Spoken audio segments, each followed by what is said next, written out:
Buenos días, queridos hermanos, Dios me los bendiga grandemente. Qué delicioso es encontrarnos nuevamente en esta hora para llevar a cabo el estudio de la palabra y alimentarnos así por medio de ella, sabiendo que Dios nos tiene cosas muy interesantes cada día. Por ello le damos la honra y la gloria a nuestro Dios, que es quien vive, quien reina y quien permanece para siempre.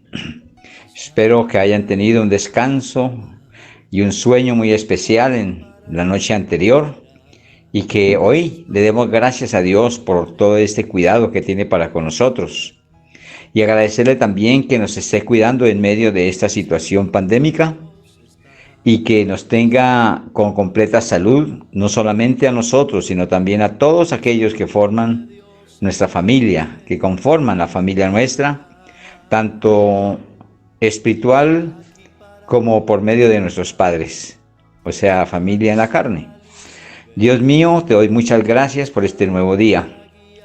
Bendigo a cada uno de mis hermanos en Cristo y a todas las personas que estamos conectados en este momento para escuchar tu palabra y para dejarnos guiar a través de ella.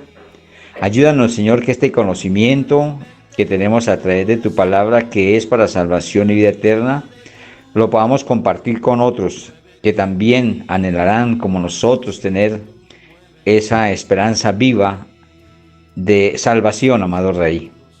Por ello te damos gracias y te pedimos que nos siga haciendo, direccionando nuestra vida hasta llegar a la estatura del varón perfecto. Te lo pedimos, Dios, en el nombre de Jesús. Amén. Bueno, mis queridos hermanos, nosotros ya habíamos conocido a Jesús como hombre y también a Jesucristo y todo lo que nos enseñó la palabra de Dios a través de estas dos enseñanzas y también parte de la Biblia que ya hemos profundizado en ella en alguna parte. Y hoy vamos a mirar, después de que miramos allí que se escribió, en qué idioma se escribió la palabra, que fue en hebreo, arameo y griego, vamos a mirar en los lugares donde se escribió la Biblia, la palabra de Dios. Esos lugares que se escribió la palabra de Dios fue en Palestina, en Babilonia, en Grecia, Asia Menor, Italia, Isla de Patmos, o sea, donde sale el Apocalipsis. Allí hemos tenido en cuenta estos lugares que fue donde se escribió la palabra de Dios, y esto lo vamos a encontrar en todas las lecturas que hagamos de la palabra. Nos va a mostrar todos estos lugares de acuerdo a la lectura que hagamos. Pero vamos a mirar ahora en los materiales que se usaron para escribirla. Y aquí vamos a encontrar cosas particulares, muy hermosas, y nos pueden llevar a pensar muchas cosas que es necesarias tener en cuenta para cuando nos damos a la tarea de conocer la Biblia. Entonces, el primer material que se usó para escribir la Biblia fue la piedra. Aquí en Éxodo 31, 18, vamos a encontrar que nos ilustra que este material fue el material primario usado para la escritura, para escribir la escritura, la Sagrada Escritura, la Biblia. Mire cómo lo dice allí en Éxodo 31, 18. Y dio a Moisés, cuando acabó de hablar con él en el monte de Sinaí, 2 tablas del testimonio, tablas de piedra escritas con el dedo de Dios. Entonces, cuando Jehová Dios entrega estas tablas del testimonio, se las entrega en piedra. Y dice que son escritas con el dedo de Dios, conociendo nosotros que el dedo de Dios es el Espíritu Santo. Si no lo sabíamos o no lo hemos tenido en cuenta, la palabra de Dios también nos lo va a decir cuando tengamos este texto bíblico, que habla sobre el dedo de Dios. Y esto mismo lo vamos a ver en este estudio. También miremos allí en Deuteronomio 27, 2 al 3, sobre el respecto del material usado para escribir la Biblia. Y dice Deuteronomio 27, 2 al 3, sigan la lectura, mis hermanos, allí en casa y donde estés. Y dice así: y el día que pases el Jordán a la tierra que Jehová tu Dios te da, levantarás piedras grandes y las revocarás con cal, y escribirás en ellas todas las palabras de esta ley, cuando hayas pasado para entrar en la tierra que Jehová tu Dios te da, tierra que fluye leche y miel, como Jehová, el Dios de tus padres, te ha dicho. Aquí está haciendo muy claro la referencia de ese tiempo en que se pasaba el Jordán, Moisés, y estaba pasando la tierra que Jehová Dios daba en ese tiempo. Y le dice que levantarás 2 piedras grandes, ¿sí? Y las revocarás con cal, quiere decir que eran pintadas con cal. La cal da la tintura blanca, como escribir en un papel blanco. Entonces allí está diciendo que las revocarás, o sea, las cubrirás o pintarás con cal. Y además dice que escribirás en ellas todas las palabras de esta ley, la ley de Dios.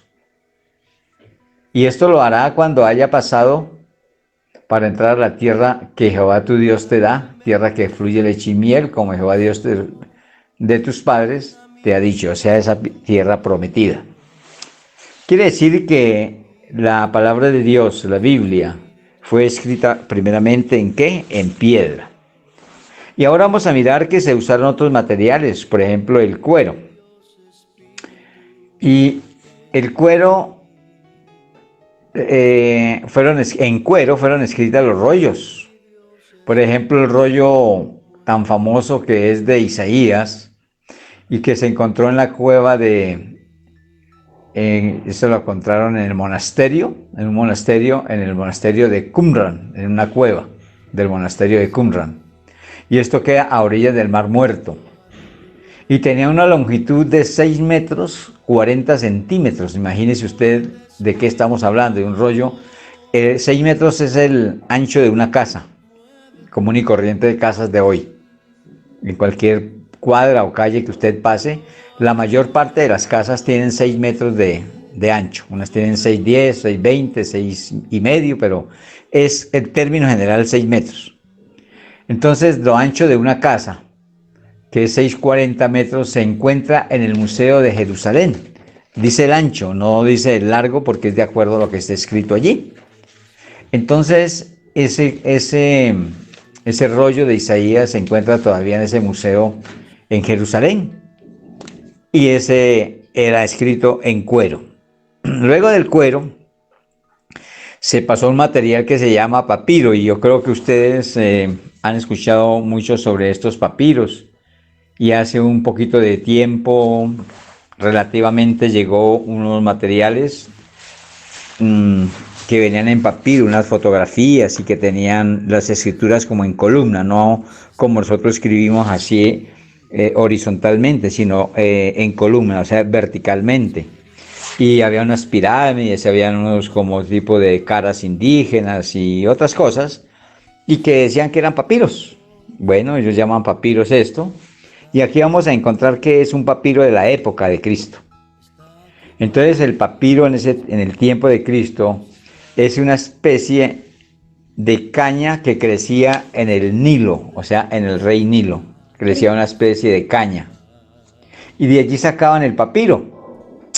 Y al escribir sobre este material se hacían en columna. Mire, como les acabo de decir, no en forma horizontal, sino vertical, en columna. Todo lo que escribían en esos papiros era en columna, forma lineal en columna, sin separar las palabras. O sea, nosotros separamos las palabras con comas, con punto y coma, ¿cierto? Con algunos signos. Allí no, allí era seguido. y no tenía puntuación, ni párrafos. El título del libro estaba en el final, no como nosotros lo usamos, que es al comienzo. Y esto viene del siglo segundo después de Cristo. Esto pasó posiblemente bajo la influencia cristiana y se comenzaron a hacer códices. Oigan esto, códices. Este es de pronto para algunos una palabra nueva. Unos códices de papiro. Se cortaban hojas de papiro y se cosían por la mitad, algo como nuestros libros. Se has visto que algunos libros o cuadernos tienen 2 páginas. En la mitad las cosían para poderlas como unir y abrir, como nuestros cuadernos, como nuestros libros. Estos eran los códices en ese tiempo, los llamaban así. Nosotros lo llamamos libro o cuaderno. El códice más antiguo que se conoce es el que contiene el libro de Números y de Deuteronomio. Es uno de los que se conoce. El papiro no se conserva muy bien, es delicado ese material. Seco es muy frágil, o sea que puede romperse fácilmente. Y si llega a humedecerse, se pudre. O sea, hágame el favor, ¿cómo es de delicado esto? Solo en el clima de Egipto se puede preservar indefinidamente. Mire cómo son las cosas. En ese ambiente, ese clima de Egipto, el papiro no sufre. Esto tiene que tener un porqué, hermanos. De pronto no tenga el porqué para decírselo en este momento. Pero estas son las cosas de Dios que Él hace. Que esos papiros se sacan de allí y ya empiezan a perder prácticamente su vida. Mientras que si están allí, se conservan muy bien e indefinidamente. O sea que es posible que allí se encuentren muchos papiros. Pero luego se pasa a un material que se llama pergamino. Y ustedes han usado papel pergamino y lo venden en las papelerías. Pero este es un papel avanzado, es un papel de nuestros días. El pergamino, de pronto lo vamos a mirar cómo viene en ese tiempo. Y ese pergamino, el nombre que tiene como pergamino se debe al nombre de la ciudad de Pérgamo, en donde apareció por primera vez en el siglo segundo después de Cristo. O sea que cuando aparece esto le dan el nombre de pergamino porque apareció allí en Pérgamo. Y se fabrica de pieles de animales, como son vaca, cabritos y ovejas. No se curte como el cuero, porque el cuero necesita una curtiembre, porque de allí se sacan las carteras, los bolsos, los monederos, bueno, billeteras, un poco de cosas, pero eso necesita curtirse. No, estos no se curtían como el cuero. Estos se curtían con yeso. Las pieles completas se curtían con yeso y se pulían, o sea, como lo que llamamos nosotros lijar, ¿sí? Quién sabe qué de pronto usarían la piedra, la arena, alguna forma harían para pulirlas y después de que estaban pulidas se blanqueaban, o sea, lo que hemos visto anteriormente, que les echaban cal, entonces las blanqueaban. La cal no solamente sirve para pintar, sino para preservar. Así que esto preservaba, la cal también. El más reciente es más, está diciendo sobre este papiro, es más resistente el papiro y muy cómodo para usar y se podía escribir por ambas caras. O sea, tenía una particularidad que se podía usar por ambas caras, como usar una hoja de papel hoy en día por las 2 caras. ¿Ve? Esto era el pergamino. Muchos van a encontrar papiros, porque también yo no hace muchos años, bueno, relativamente, creo yo que por ahí unos 12 o 13 años me tocó vender un papiro, porque alguien me lo pidió para, a ver si me acuerdo, sí, una pastora me pidió que le hiciera un papiro para regalárselo a una iglesia o a algunos pastores, no sé, para escribir allí con letra muy hermosa, algo aluciente a una obra que habían hecho algunas personas. Entonces ella me encargó esto y se hizo de un cuero de ovejo. Entonces en las puntas quedan como unas curvaturas donde son las paticas y las manitas, ¿sí? Donde va la colita y donde va el cuello del animal, eso queda en la curvatura ahí, queda como un pedazo revocado, como que le quitaran, sí, donde quitó la cabeza, donde quitó la mano. Esos son los papiros y van, ese cuero va en la pared, estiradito ahí, lo colocan en muchas formas, muchas veces entre dos vidrios o con puntillas, o bueno, de las diferentes formas para poderlo hacer bien así, o lo pegan en una base. Bien, esto es muy resistente, ese cuero es bastante resistente y se puede doblar, se puede llevar enrollado. Luego del papiro sigue la vitela. Esta vitela que sigue también se hacía de pieles de animales, pero animales jóvenes, ¿sí? Y esos animales eran el cordero, el cabrito y el ternero, pero entonces tenían que ser tiernitos, jóvenes. Preferiblemente de animales muertos al nacer, vean esto. Se usó esto a partir del siglo XIII para manuscritos de lujo, o sea, era algo como más fino y se hacían esos manuscritos de una forma lujosa. Luego de la vitela se pasó al papel, ya lo más que conocemos nosotros ahorita, que es el papel.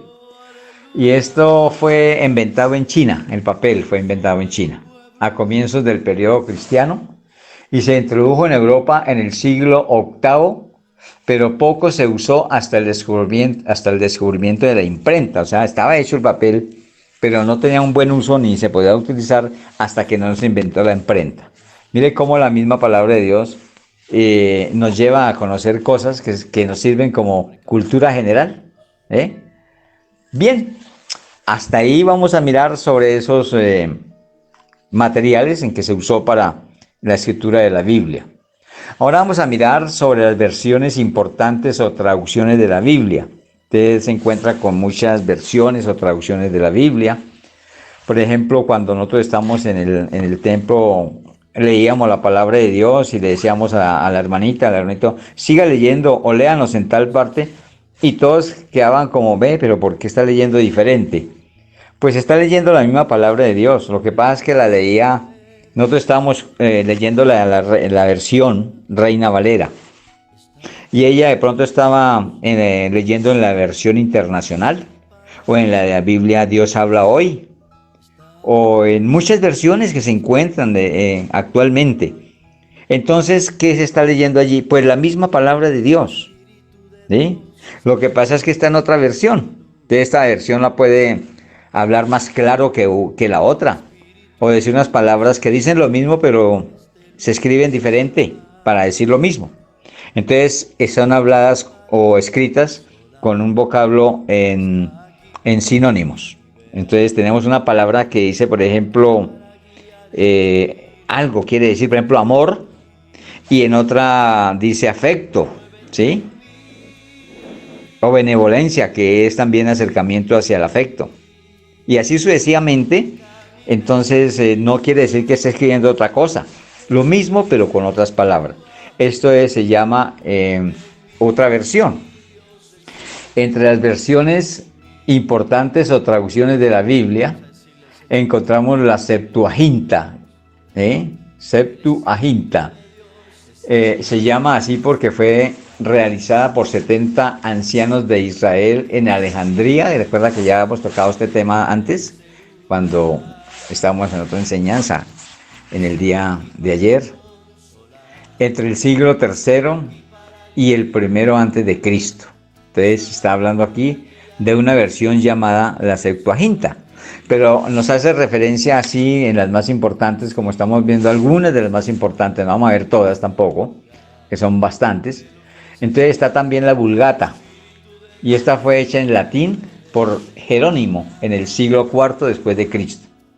Hoy existen muchas versiones, entre ellas está la paráfrasis, la versión Reina Valera con diferentes versiones, o más bien revisiones, pero la que más se utiliza es la versión del 60, que es la que estamos usando la mayoría de pastores. ¿Por qué motivo? Y de cristianos y de personas que están en el conocimiento de la palabra, porque es la Reina Valera es una de las que está más cercanas al original. Las palabras que trae son más cercanas al original. Entonces esto nos ayuda de pronto a ser más orientados, más centrados a la enseñanza, no quitándole ni desmeritando las otras versiones, aunque hay que significar que una cosa es el sinónimo y otra la palabra directa, ¿sí? La original. Porque cuando pasa a versión, entonces puede degradar el sentido de la oración. Por ejemplo, yo le estaba hablando de amor. En la Reina Valera se encuentra la palabra amor y en la internacional se encuentra afecto. Y usted va a mirar y a estudiar sobre el afecto y encuentra diferente de lo que es el amor, ¿sí? Recuerde que la palabra de Dios dice que el amor no es actancioso, no hace nada indebido, todo lo sufre, todo lo puede, y todo eso no es lo mismo que el afecto. Entonces de pronto nos puede distorsionar una de las enseñanzas, por eso debe de tenerse un poquito de cuidado en ese respecto. Eso es todo, mis hermanos. Pero aquí hablamos de la paráfrasis. Acuérdense que yo toqué esta versión, la paráfrasis. Y es bueno detenernos allí porque tenemos que saber qué es la paráfrasis. Y la paráfrasis es dicho en nuestras propias palabras. Por ejemplo, tú vas a leer una porción de la palabra de Dios. Aquí tengo a la mano un versículo que voy a leer de pronto para que tú lo hagas en casa como ejercicio. Voy a leer, por ejemplo, un versículo pequeño que dice Lucas 16:17. Lo tomo como referencia, ¿no? No es algo así tomado al azar. Este versículo de Lucas 16:17 dice así: pero más fácil es que pasen el cielo y la tierra que se frustre una tilde de la ley, ¿sí? Así lo dice la Reina Valera. Ahora, la paráfrasis es que yo lo voy a decir en mis propias palabras. Entonces yo en mis propias palabras voy a decir. Pero más sencillo es que sucedan que lo que está arriba de la tierra y lo que está debajo del cielo se frustre. Que cualquier cosa dicha o escrita en la palabra de Dios sufra alguna variación, porque esto es ley de Dios. Entonces yo lo dije en otras palabras, pero está diciendo lo mismo. Entonces tú puedes hacer ese ejercicio también allí en casa y darte la tarea de hacer su propia versión, ¿ve? Eso es todo lo que es la paráfrasis. Entonces algunos pastores decimos cuando estamos hablando de la palabra de Dios para dar a entender algo, en cambio de poner un ejemplo, dice voy a parafrasear, o sea, lo voy a decir en mis propias maneras, formas. O si escribe uno algo, le pone entre paréntesis paráfrasis, o sea, lo que está escrito es porque yo lo pongo así, no porque esté escrito así en la Biblia, pero que no le estoy quitando ningún tipo de argumento de pesadez al argumento, no, a lo que está escrito en la palabra. Eso es paráfrasis, hermanos. Bien, entonces ahora vamos a pasar a mirar la división de la Biblia. Aquí ya empezamos a saber un poquito más de lo que es la Biblia, su división, cómo está dividida, ¿sí? Entonces, la división de la Biblia es en la siguiente manera. La Biblia tiene 66 libros, mira, no se te vaya a olvidar. Acuérdate que toda la Biblia, desde Génesis a Apocalipsis, tiene 66 libros, es un total.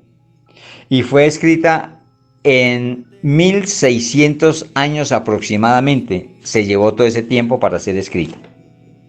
Ahí tienes un dato que no te va a servir para salvación, pero sí necesario cuando se esté hablando de teología o con una persona que le ponga el tema. O sea, lo que estamos viendo es más bien como para enriquecimiento del conocimiento. Pero es necesario también conocer esto porque la división de la Biblia, teniendo 66 libros, está también dividida en Antiguo y Nuevo Testamento. ¿Sí? Y esto nos ayuda a conocer más la palabra de Dios, lo que nosotros usamos para la salvación. Entonces, cuando nos dice del Antiguo Testamento, lo conforma el Antiguo Testamento 39 libros, que estos libros hablan del Mesías prometido, los cuales son, y voy a leerle, o a informarle cuáles son estos libros. Y primero vemos en la Biblia escrito algo que se llama Pentateuco. Penta quiere decir 5. Pentateuco. Que estos son los 5 libros escritos por Moisés, las cuales son Génesis, Éxodo, Levítico, Deuteronomio y Números. Así comienza la escritura de la Biblia, por estos 5 libros. Pero ahí se agrega que fueron escritos por Moisés y tienen un nombre que se llama Pentateuco. Esta información te puede servir cuando tú escuches una prédica. Dice, bueno, vamos a hablar del Pentateuco, entonces ya usted sabe. Sabemos de que vamos a hablar de los 5 libros primeros de la Biblia y que fueron escritos por Moisés. ¿Okay? En este orden del Antiguo Testamento también encontramos libros históricos, porque hay libros proféticos, mayores, profetas menores. Todo esto lo vamos a entender en este momento. Entonces, estos libros históricos están llenos de relatos, historias, hermanos. Ahí relata de la creación del mundo, de la caída del hombre en pecado. Estos libros históricos son los primeros que usted encuentra en el Antiguo Testamento y que van desde Génesis hasta Esther. O sea, fácil de encontrarlos. Entonces tú te vas allí, de Génesis. No interesa que haya escrito Moisés y que entienda el Pentateuco, no. Estamos hablando de los históricos. Todos estos conforman desde, ya lo acabamos de decir, desde Génesis hasta Esther. O sea que todos ellos son históricos. Pero también allí encontramos libros poéticos, ¿sí? Que son escritos como en forma de poesía. Y estos libros poéticos, está Job, Salmos, Proverbios, Eclesiastés, Cantar de los Cantares, el más fácil de leer y posiblemente el libro más querido del Antiguo Testamento. Es el libro de los Salmos. Se encuentra como poético. El poema, como el Salmo 23, puede ser entendido por el niño más pequeño y está lleno de promesas acerca del cuidado de Dios por quienes le aman. De esto se trata estos libros poéticos. Y también vemos los profetas mayores. Muchos se preguntan por qué profetas mayores, que eran viejos o... Bueno, muchas ideas pueden tenerse. No, hermanos. Voy a decirles primero cuáles son estos libros de los profetas mayores y le digo después por qué son mayores. Entre estos profetas mayores se encuentra Isaías, Jeremías, Lamentaciones, Ezequiel y Daniel. ¿Y por qué se llaman profetas mayores? O sea, libros de los profetas mayores. Se le denomina mayores por tener mayor contenido, o sea, son más gruesitos de contenido. Por eso se llaman profetas mayores. Pero también existen los profetas menores, que son Oseas, Joel, Amós, Abdías, Jonás, Miqueas, Nahum, Habacuc, Sofonías, Ageo, Zacarías y Malaquías, que ahí donde termina el Antiguo Testamento, en Malaquías. Y estos son profetas menores. ¿Por qué? Porque escribieron menor cantidad, o sea, son libros menos gruesos de hojas. Mientras que en otros podemos encontrar los 6, 7 hojas, no tiene sino 1, 2 o 3 máximo, así. Por eso es que llaman profetas menores. Hermano, esto no es supremamente importante conocerlo, pero sé que nos ayuda y no estorba lo que podamos entender mejor para conocimiento. Entonces, recordemos que se les denominan menores o profetas menores por tener menor contenido. Y vamos a hacer aquí una notica, hermanos. La última sección de libros es más difícil de leer. Es la sección de los libros escrito por los profetas y maestros religiosos y voceros de Dios de Israel. Estos libros traen advertencias contra el pecado, anuncian los juicios inminentes de Dios, las promesas de salvación, anticipan la venida de Cristo. A pesar de su dificultad, tienen algunas de las páginas más maravillosas escritas por la pluma humana, guiada por el Espíritu Santo de Dios. Estos últimos que acabamos de mencionar. Pero también hay libros de leyes. Los libros de leyes se encuentra Levítico, Números y Deuteronomio también marca ahí. Son mayormente libros de leyes y contienen las leyes civiles que gobiernan la nación de Israel, los ritos religiosos que regían el culto y las leyes morales que guiaban las relaciones entre la gente. Oigan esto. Contienen también algunos relatos históricos entrelazados con las sesiones legales.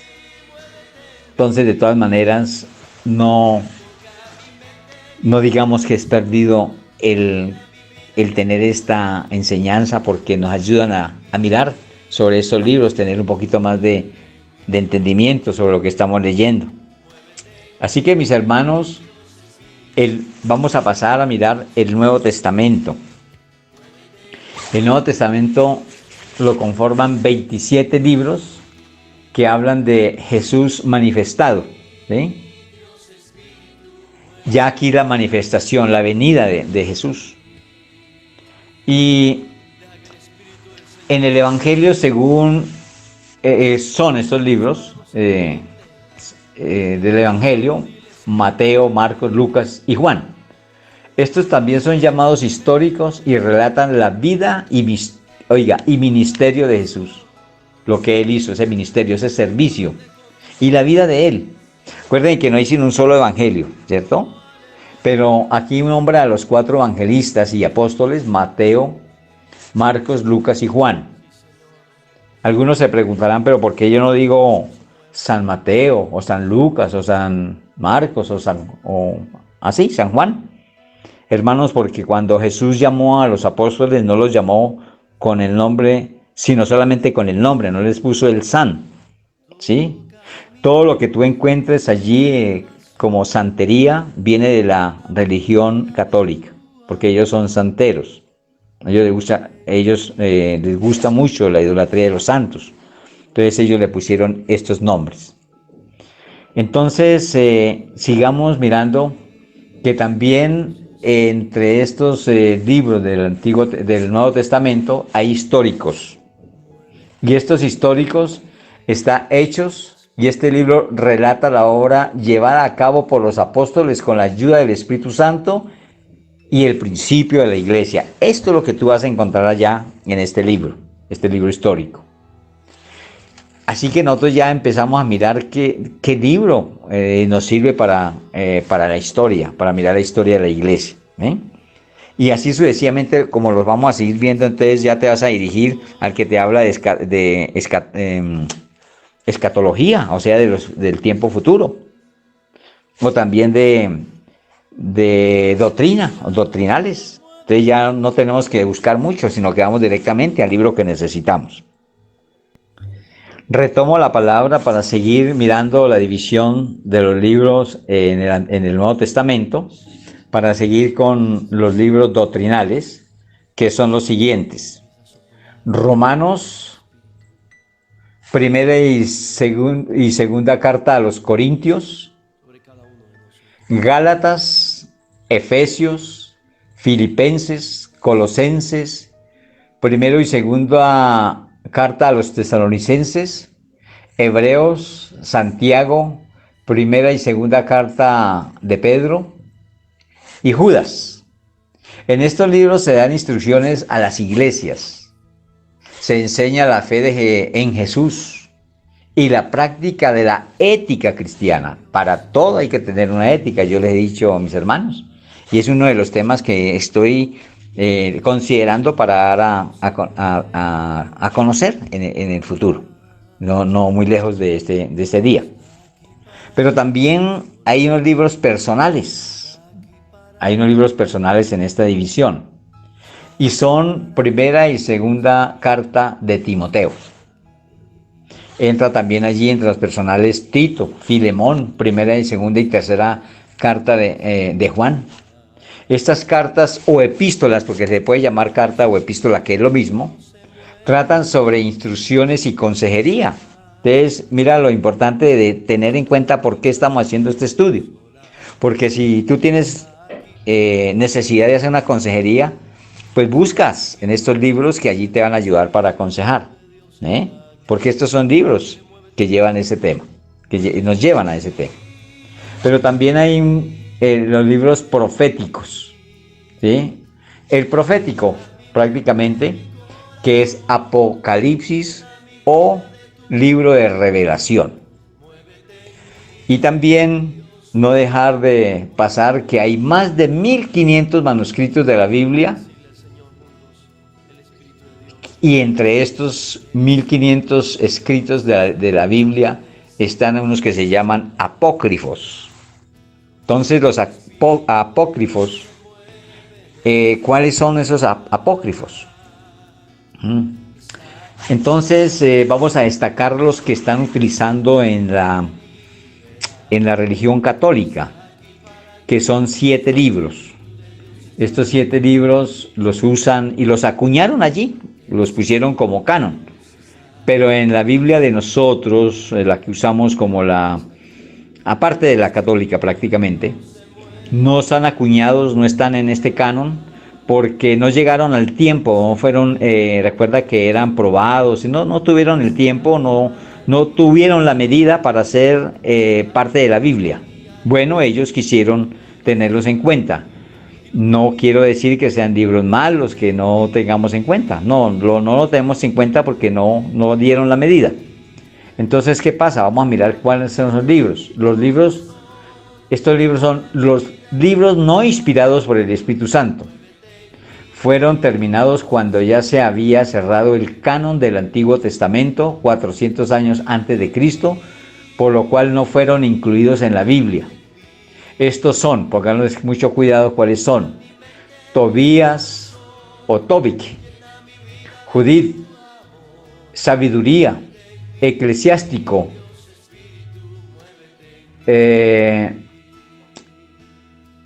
hay un nombre Sirácida o Siracides que se puede tener en cuenta también, como Baruch y Macabeos. Pero en Macabeos hay primero y segundo de Macabeos. Entonces, mis hermanos, si tú lees estos libros, no pecas, no vas a estar haciendo mal, porque incluso no es que estén con errores o alguna cosa, mayormente es que no hay inspiración del Espíritu Santo ahí, es lo único y es lo máximo, porque eso sí realmente hay que tenerlo en cuenta para la Biblia. Entonces nos sirven como de pronto una ayuda, un conocimiento, nada más. Ahora vamos a mirar, acuerde que estamos estudiando la Biblia, ¿cierto? O sea, la palabra de Dios. Y aquí en adelante vamos a mirar los atributos de la palabra de Dios. ¿Qué atributos tiene la palabra de Dios? Porque nosotros leemos la Biblia, la palabra de Dios la estamos leyendo, pero no conocemos sus atributos. Ustedes sí se acuerdan que les digo, bueno, y vamos a leer la palabra de Dios y pongamos fe que a través del poder de la palabra de Dios hay sanidad, hay milagros, hay liberación, ¿sí? Esto lo tiene la palabra, hermano, es un atributo, y si nosotros no lo conocemos, pues solamente leemos y no pasa nada.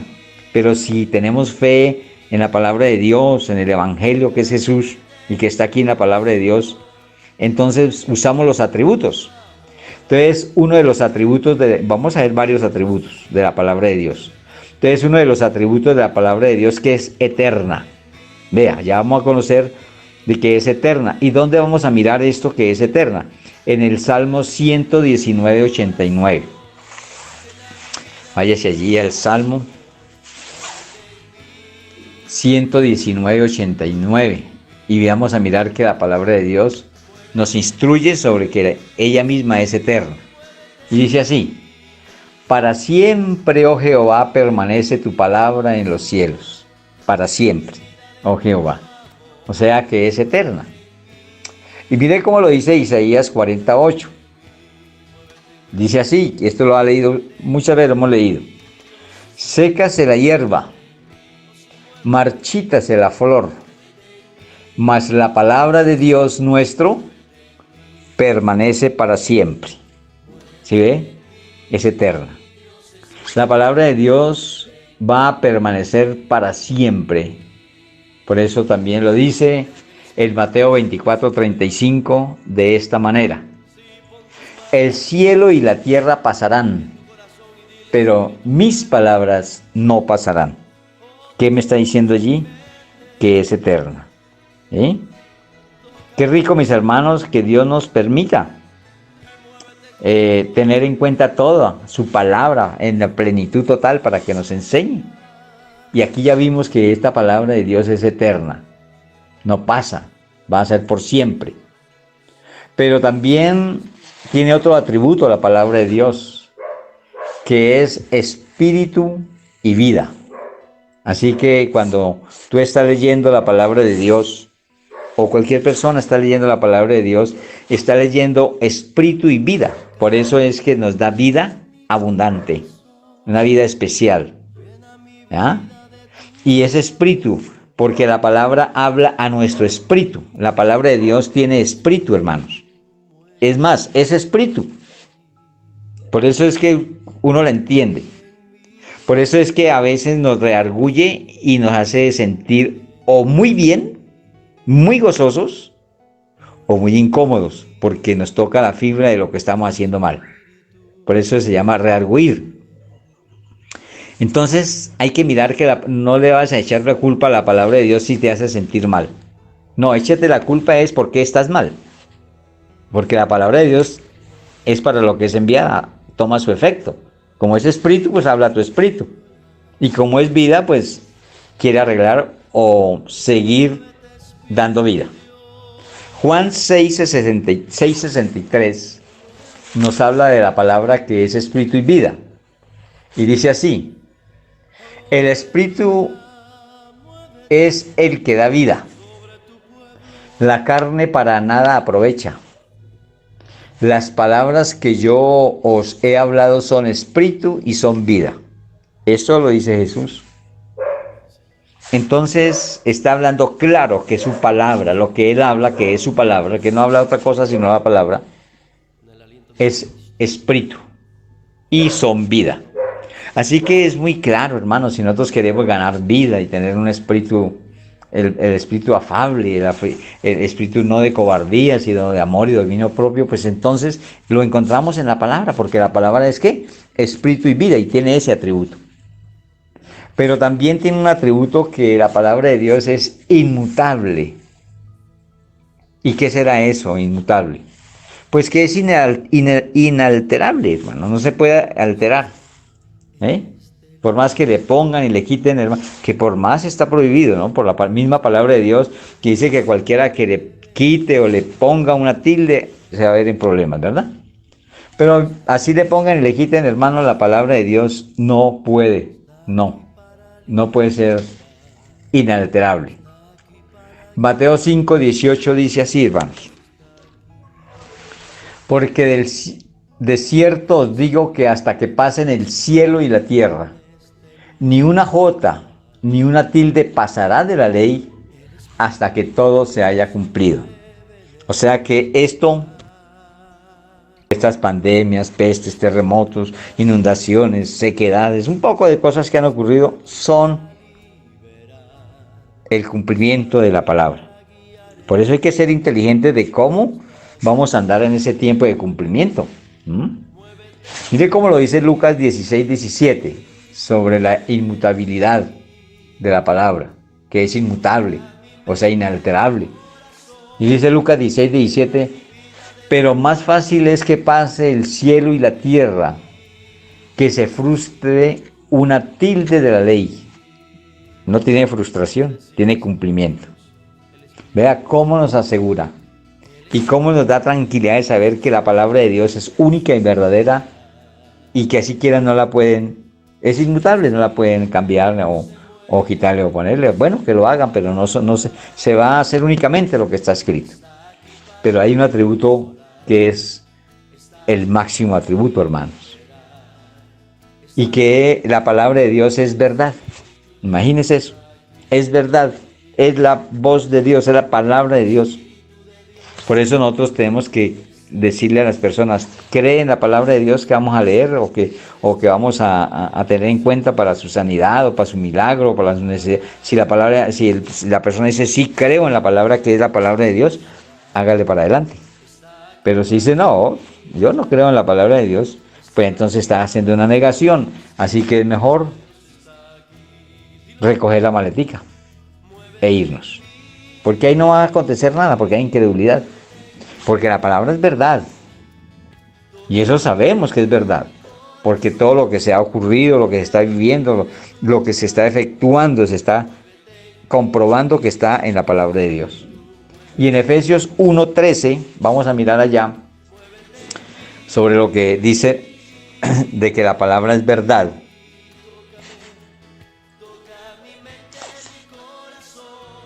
A ver, miremos. Entonces, Efesios 1:13. Dice, en él también vosotros habiendo oído la palabra de verdad, mire allá no la acabo de decir, el evangelio de vuestra salvación, está hablando del evangelio de vuestra salvación. ¿Quién es el evangelio de vuestra salvación? Jesús. Y habiendo creído en él, en el evangelio, en Jesús, fuiste sellados con el Espíritu Santo de la promesa. O sea que cuando se cree en Jesús para nuestra salvación, somos sellados con una promesa que se llama Espíritu Santo. Así que tú y yo, cuando creímos, ya no estamos solos. Ya estamos con el Espíritu Santo de Dios que nos guía a toda verdad.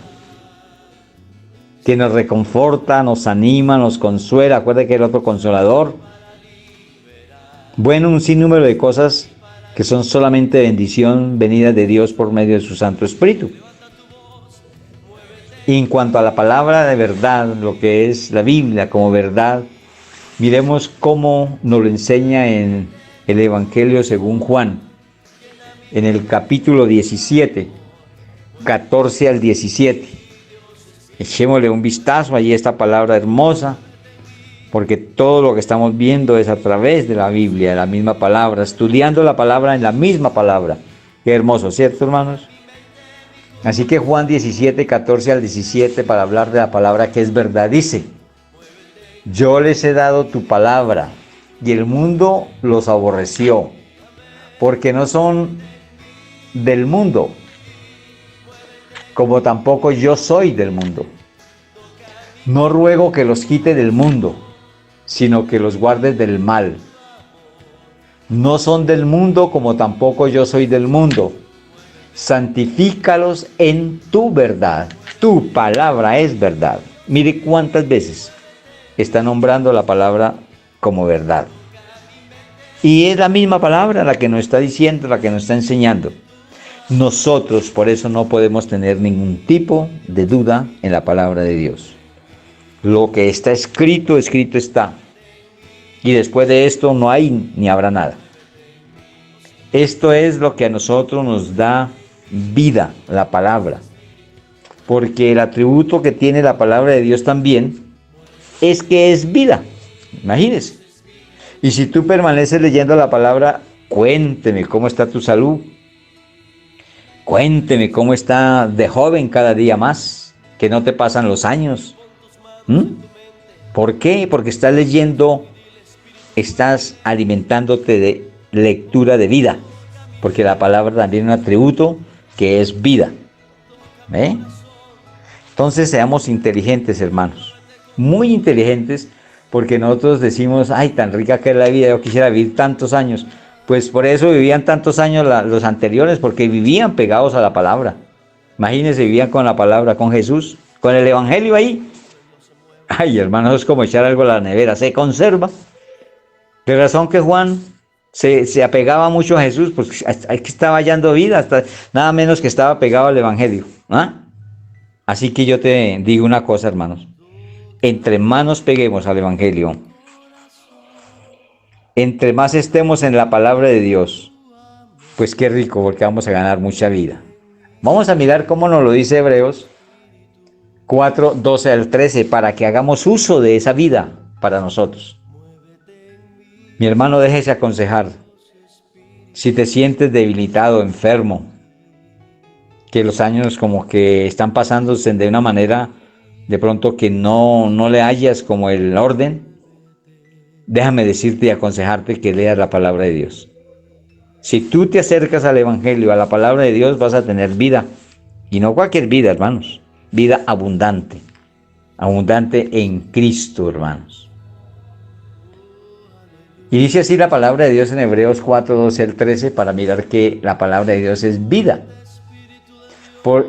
Mire lo que dice aquí, porque la palabra de Dios es viva. Oigan esto. Viva. Y eficaz.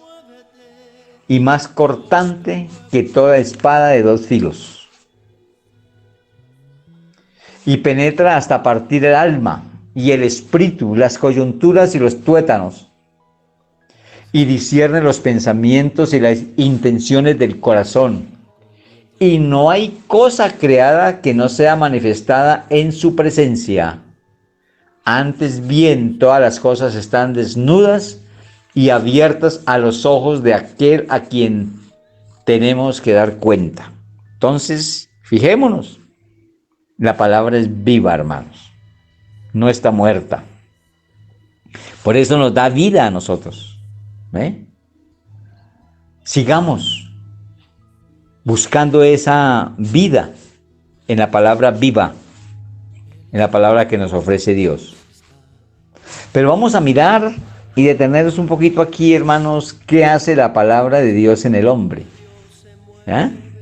Porque ya conocemos, estamos conociendo la palabra, pero ¿qué hace en nosotros? ¿Qué efectos hace en nosotros? Y ahora que está tan importante, tan hermoso este estudio, vamos a mirar qué es lo que realmente hace en nosotros esta palabra. ¿Para qué nos ayuda? ¿Ve? Y en el hombre vamos a mirar lo que hace la palabra de Dios en segunda carta a Timoteo 3, 16, 17. Vaya, busque mi hermanito allí.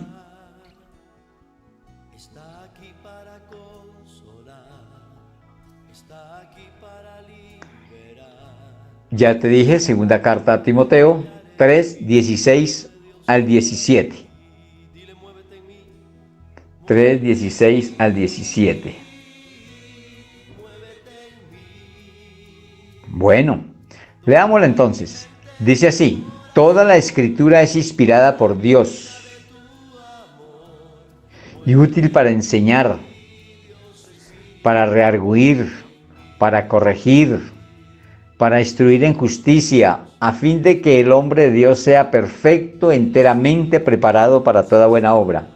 Mire todo lo que la palabra de Dios hace en el hombre, que lo llega hasta preparar para toda buena obra. Qué rico, mis hermanos, que podamos tener en cuenta lo que la palabra de Dios hace en nosotros. Y que podamos mirar cada una de estas cosas, porque aquí dice que toda la escritura es toda. No es un pedacito nada más, una porción, es toda, mis hermanos. Así lo dice la palabra de Dios. Toda la escritura es inspirada por Dios. Por eso es que no sé cómo muchas personas aíslan la palabra de Dios para hacer cosas a su favor y otras cosas no. Entonces la usan para la conveniencia.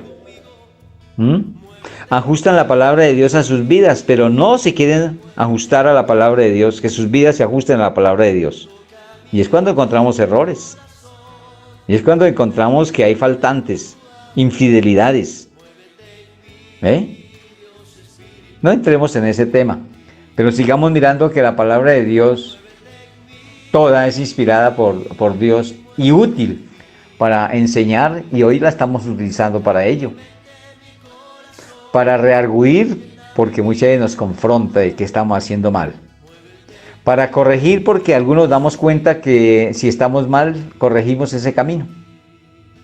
para instruir en justicia, porque nos instruye de que seamos como Jesús, justo. Y también tiene un fin muy importante, que es que el hombre de Dios, o sea, llegue a ser perfecto. Acuerde de la perfección que es el amor, ¿no? Y que sea, dice, enteramente preparado, en esta perfección, enteramente preparado para toda buena obra. Por eso es que la palabra de Dios nos llama, nos invita a cada momento a ser a la estatura del varón perfecto. ¿Ves? Si nosotros alcanzamos la estatura del varón perfecto, quiere decir que estamos andando como andó el Hijo de Dios. ¿Quién es el Hijo de Dios? Jesús. ¿Ve? Dios nos ayude para que en este caminar podamos dar un testimonio mejor de nuestras vidas. Y que si no nos acostumbramos mucho a hablar del Evangelio, de la palabra de Dios, al menos nuestro testimonio hable por sí solo y otros lleguen a Dios y a conocer de su Hijo Jesús por el testimonio tuyo y el testimonio mío. Que mi testimonio sea siempre el mejor testimonio en donde quiera que esté, cualquier parte que esté. Y eso ayuda para que muchos lleguen a conocer de Dios. Vamos a mirar sobre este versículo, paso a paso, lo que quiere decir lo que leímos allí. Vamos a leer cuando dice toda la escritura inspirada por Dios y útil para enseñar. Entonces vamos a mirar qué es enseñar, para rearguir, qué es rearguir, para corregir. Todo esto lo vamos a ver uno a uno, para así capacitarnos más y dejar de hacer algunas cosas, ¿sí?, que de pronto no agradan a Dios y que estemos de pronto haciendo. Y ahí vamos a anotar otras que de pronto me parecen importantes a tener en cuenta. Vamos a empezar con, como lo dice la Escritura.